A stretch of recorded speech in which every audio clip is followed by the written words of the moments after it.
സങ്കീർത്തനങ്ങൾ 3-ാം അധ്യായം. അപകടത്തിൽ ആശ്രയം. കർത്താവേ, എന്റെ ശത്രുക്കൾ അസംഖ്യമാണ്. അനേകർ എന്നെ എതിർക്കുന്നു.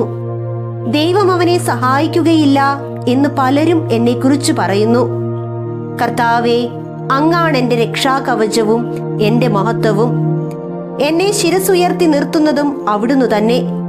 ഉച്ചത്തിൽ ഞാൻ കർത്താവിനെ വിളിച്ചപേക്ഷിക്കുന്നു. തന്റെ വിശുദ്ധ പർവ്വതത്തിൽ നിന്ന് അവിടുന്ന് എനിക്ക് ഉത്തരമരുളുന്നു. ഞാൻ ശാന്തമായി കിടന്നുറങ്ങുന്നു, ഉണർന്നെഴുന്നേൽക്കുന്നു. എന്തെന്നാൽ ഞാൻ കർത്താവിന്റെ കരങ്ങളിലാണ്.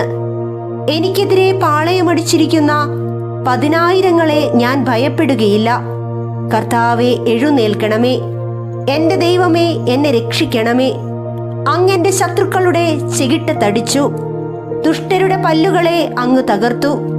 വിമോചനം കർത്താവിൽ നിന്നാണ്. അവിടുത്തെ അനുഗ്രഹം അങ്ങയുടെ ജനത്തിന്മേൽ ഉണ്ടാകുമാറാകട്ടെ.